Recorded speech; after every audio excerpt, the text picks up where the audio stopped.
Everybody got spots? Yes?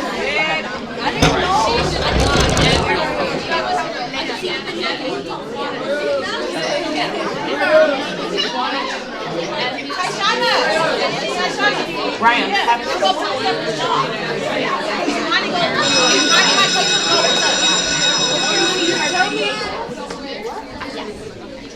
Kayla, have a seat, please. We're getting ready to start.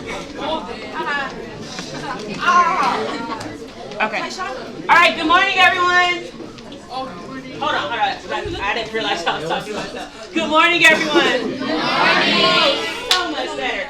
All right, so thank you guys for coming, for being on time, and your bright, shining faces. So this is our last speaker series for the year, and I'm really excited to have our guests here today.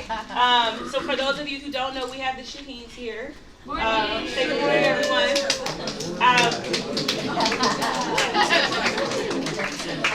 So just really quickly, as always, make sure your iPads and your phones are put away. Make sure we're always respecting our speaker, giving them our undivided attention. Make sure you are attentive. And at the end, if you have some questions, make sure you raise your hand and we'll get them answered. Okay? Yes? We're good? All right. Are you ready to introduce our speaker?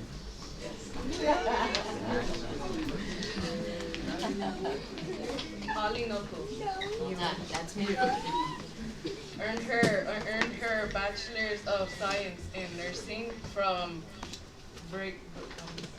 Brigham Young University and a school nurse of credential from Cal State Fresno. She has been a nurse for over 35 years with experience in hospital nursing, community clinic administration, patient education, case management, and public health for the last 13 years.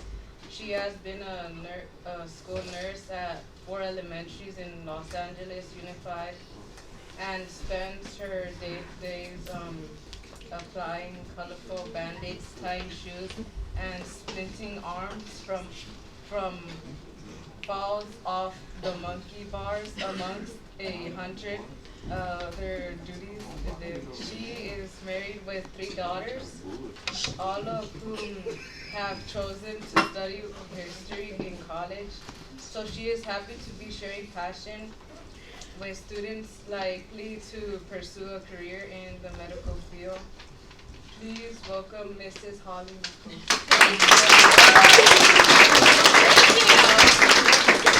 Well done. Pronounced everything correctly. Thank you so much for having me here today. I am thrilled to be closing down your series for the year and to talk to you a little bit about how I found my path in school nursing and nursing in general. So with all good stories, I'm going to start from the beginning. So indulge me. Once upon a time in 1973 in Denver, Colorado, there were 4 very healthy sisters. I'm the tallest one back there, age 11. My sister Jill was age 10. We looking a little 70s here. My sister Jennifer here, age 8. And my little sister Julie, age 5. Now, my mom had 4 girls in 5 years. We were all very, very close. She would get us confused, so she would often color code us in different colors. I was blue, Jill yellow, Jennifer, purple, etc. But anyway, this is a really moving picture for me because 1 year later, our family went through a little bit of a crisis.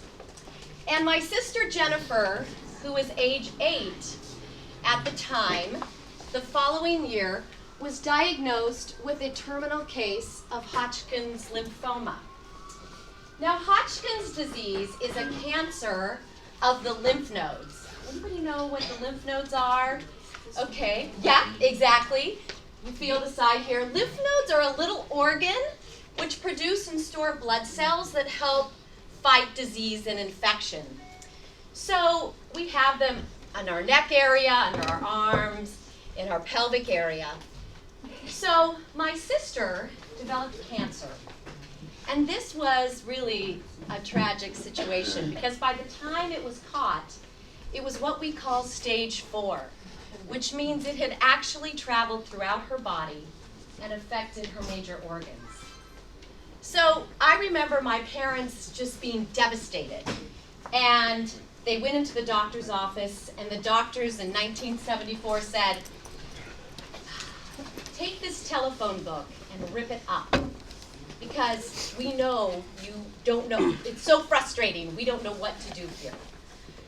So today, Hodgkin's lymphoma in 2017 is actually one of the most curable types of cancer, especially if it's diagnosed early. Today, if you get Hodgkin's, you have between a 90 and 95% chance of living, but not so much in 1974. So we were super lucky, because in 1974 we were living in Denver, and there was this amazing Denver Children's Hospital. And there was this 28-year-old physician, Dr. Dubansky, fresh out of medical school, who said, we're going to do everything we can to save your sister. We're going to give her every experimental drug, we're going to give her every experimental treatment, and we're going to save her. So I spent 2 years with her in the hospital. I was 12, she was 9. We spent every weekend together. She was in the hospital getting treatments, chemotherapy. She lost her hair. She wasted away. But at that time, I saw the most caring individuals in the world. Doctors, nurses, therapists, who were just determined to save her. And that's when I decided this was going to be my path. I was going to give back to the world in the field of nursing, like they gave to my sister. So I started nursing school in 1980. You can all do the math. It was tough. Nursing school is difficult. I mean, I started off my first semester anatomy, physiology, chemistry. Almost changed my major. Don't do that. It was not easy. But I remembered my sister, and I said, I'm going to do this. I'm going to do this for her. So in 1986, I graduated from nursing school with my 2 best friends. The one in the middle, is my now husband, John. And on the other side is my sister, Jennifer, who survived the cancer. I know, yay. I know. She survived the cancer, and she decided to give back. She graduated pre-med and started going into medical school and realized it was too close to home. It was too close for her to be a doctor. It just brought back a little bit too many tough memories. But what she did is she went into the pharmaceutical world.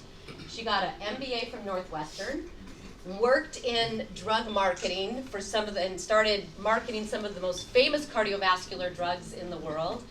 Then started with companies in San Francisco that were just creating drugs from natural products.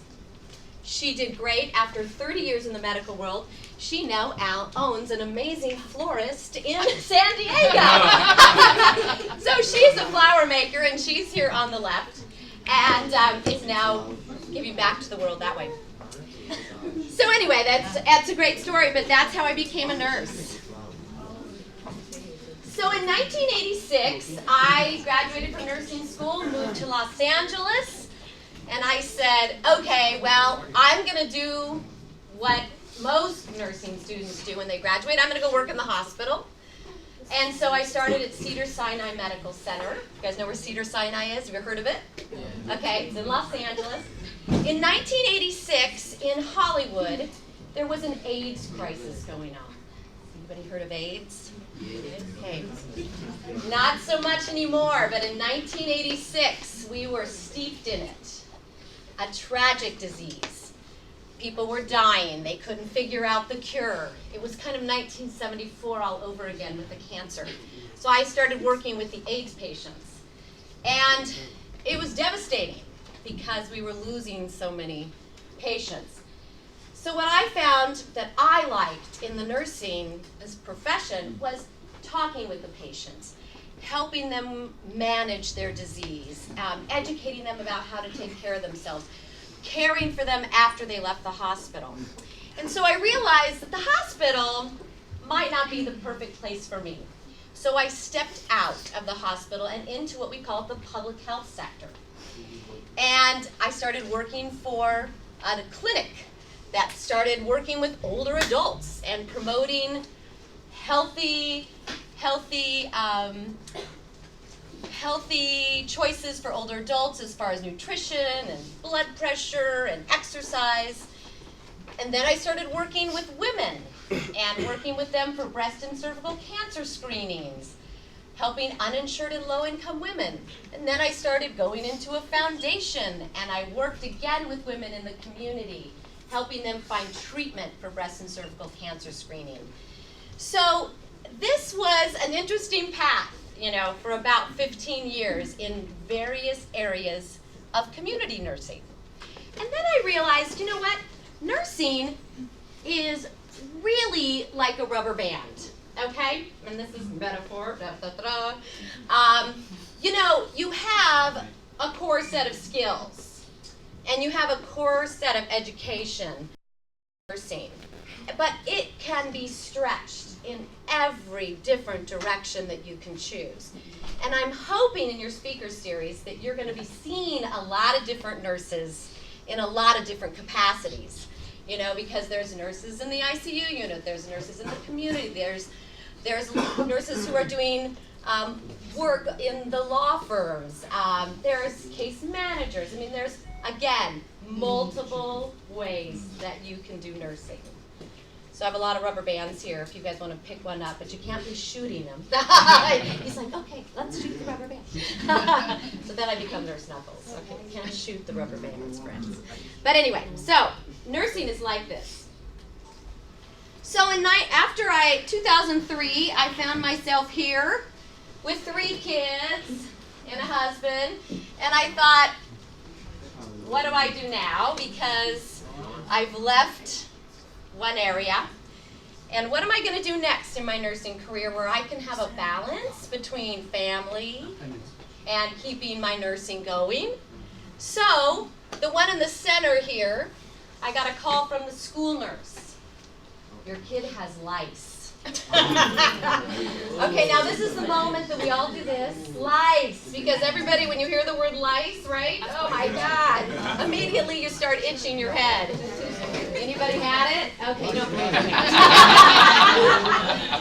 It's not fun, okay? It's not fun. I got lice from her.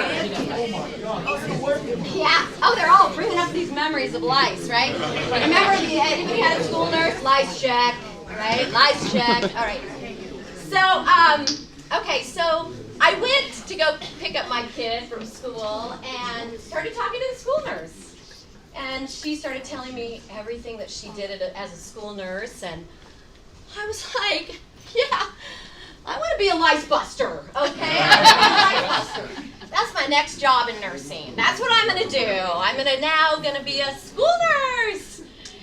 And for the last 13 years, that's what I've been doing. I've been a school nurse. So, what do we do as a school nurse? Did anybody remember their school nurse? Anybody have a school nurse? She looked like me. She looked like me? Okay. So you had one in elementary school? Okay. I hope it's a fond memory. Some nurses, some school nurses are nice. Some are like, So, this guy's like, yeah, I don't need one. All right. So, why school nursing? Why do we need a school nurse? Okay. Well, the National Association of School Nurses are going to tell you that healthy children equal academic success, okay? If you're not healthy, you're not going to be able to learn well, right? Who's not felt well?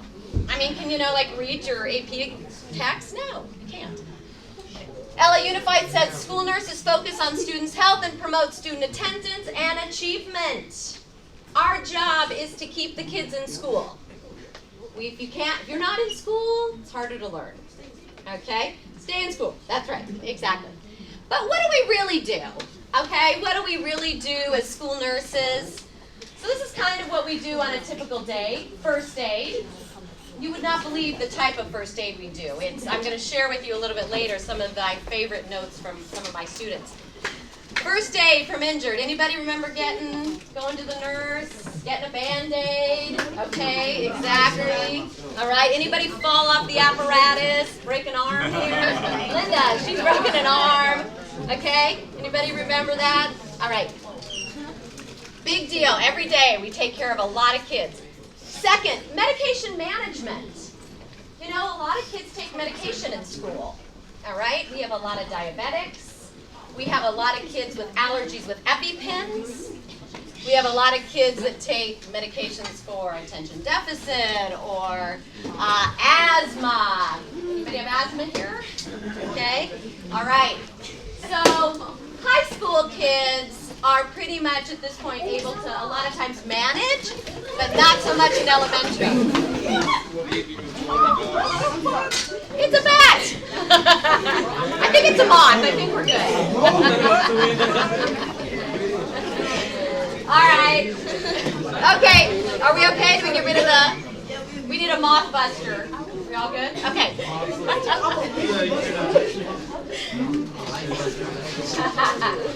Okay. So let's go back.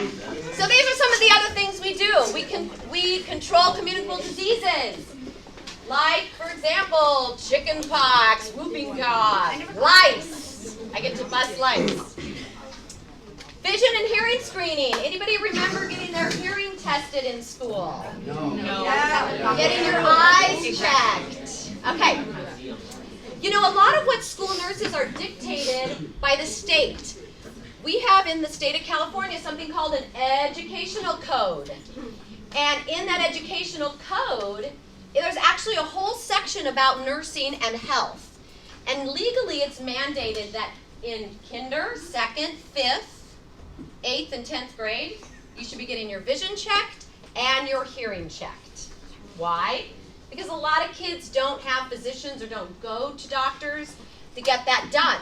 And again, super important for learning. If you're not seeing well, if you're not hearing well, you're not learning well. Okay? Other stuff, immunization compliance. Now, I work in elementary schools, so the first thing the kids see when they see this white coat, they're like, am I getting a shot today? Am I getting a shot? Please don't give me a shot. Do you guys remember getting your shots? No. No? Tdap. You guys just got a new one, Tdap. Okay. Do you know why you guys just got the Tdap? What is that? Tdap is like an entry to 6th grade. Because what happens is we were getting them when we were really little, but we're finding that that immunity is weaning off. So that's just some of the stuff we do. Okay, so education. As far as a school nurse, this is what you have to do. You get a bachelor's in nursing, and then you get this advanced credential in school nursing. And that's really important because, like, a nurse that's in the ICU unit or a surgical nurse is really not going to be able to walk in and be as much a school nurse because we get to learn a lot about kids' development, special education, first aid, and so we have a specialized unit in nursing. We also get a public health certificate from the state, and we also get an audiometry screening license from the state. So it's very comprehensive to be a school nurse. So here's the frustrating part of my job, okay? The frustrating part is that we're a little understaffed. That means there's just not enough of us in the state, all right? The National Nurses Association recommends a staffing ratio of 1 to every 750 kids, all right? LAUSD has 480 nurses and 680,000 students. That's about 1 to every 1,400 students.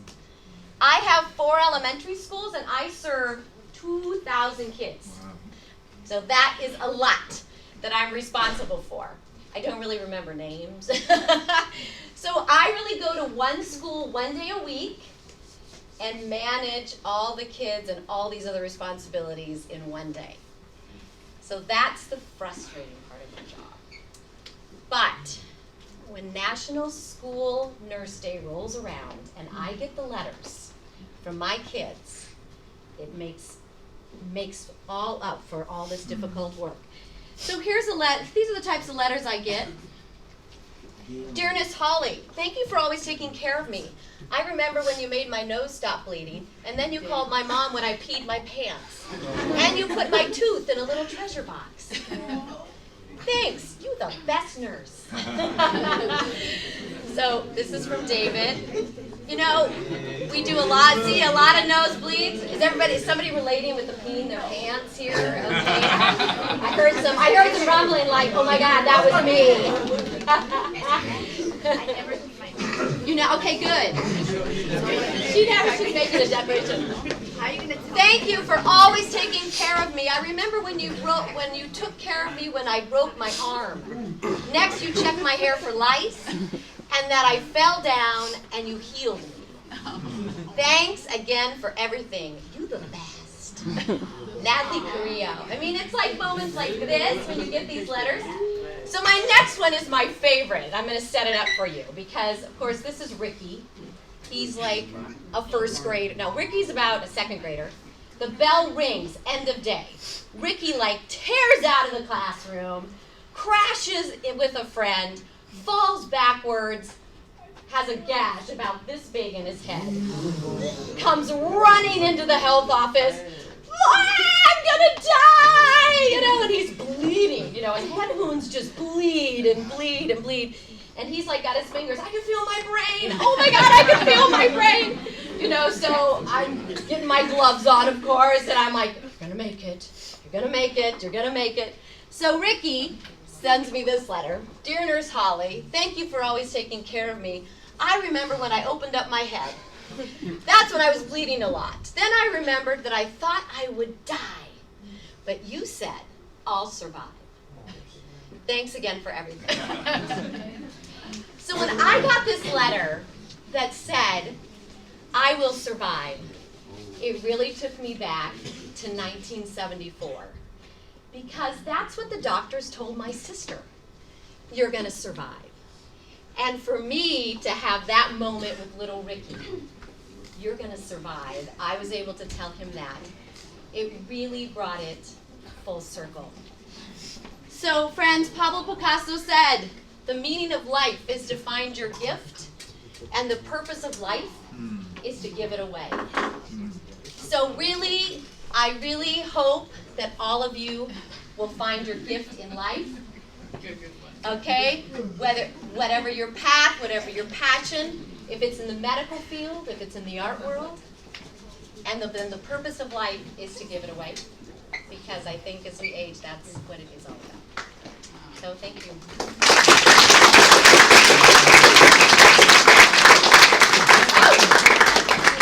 Party favor. I'm thrilled. Thank you. That's great. So any questions? How'd I do on time? 20 minutes. Perfect. Yeah. So we have time for about 3 questions. So if anyone has a question. All right. Go ahead. Sir? Oh, I'd love to be your school nurse. That's so nice. I've actually never, I haven't been a full-time high school nurse, but I have had 3 high school girls. And actually every summer I go to Idlewild Arts. I'm a camp nurse during the summer. I work with high school students. Yeah, that would be fun. Thank you. Question? Do your sisters work? I'm sorry? Do your sisters work? Do my sisters work? Yes. So my one sister, she now in the medical field now is a florist. My other sister is an accountant, and my other sister is in computers. So I'm actually the only one in the medical field. Yeah. Currently. Yes. Yes. I think she wanted to ask a question. Okay. Okay, I'll ask it for her. Okay. She wanted to know if somebody has overreacted like way too much. Oh yes, yes. I have a lot of students that should be in the performing arts magnet. I call them my frequent flyers. And literally, they come in all the time. Now I see some of you going, oh God, that was me. Okay. You know, because a lot of kids come in to the health office and it's what we call psychosomatic. they have a stomach ache, they have a headache, and it's really, they're taking a math test, you know? And so part of my job is to learn those students, and I really do. I do call them my frequent flyers. So a lot of kids will come in, and sometimes it's really TLC. I mean, they really just need to talk. They might need to lay down. They might just need to, you know, get a little, it's gonna be okay, a little cheerleading. Yeah, so definitely I have my overreactors and my frequent flyers. Good question. Any other questions? Yeah. Any other questions? Yes, no? Okay, so you guys have about 3 minutes until the bell rings. Actually, Mr. Crossland, it would be really great if we could get your class to take a picture with Nurse Knuckles. Wait, what? Yes. Yes. And you guys can be famous. I shared this with my class. No, those two are in my class. Come on, guys.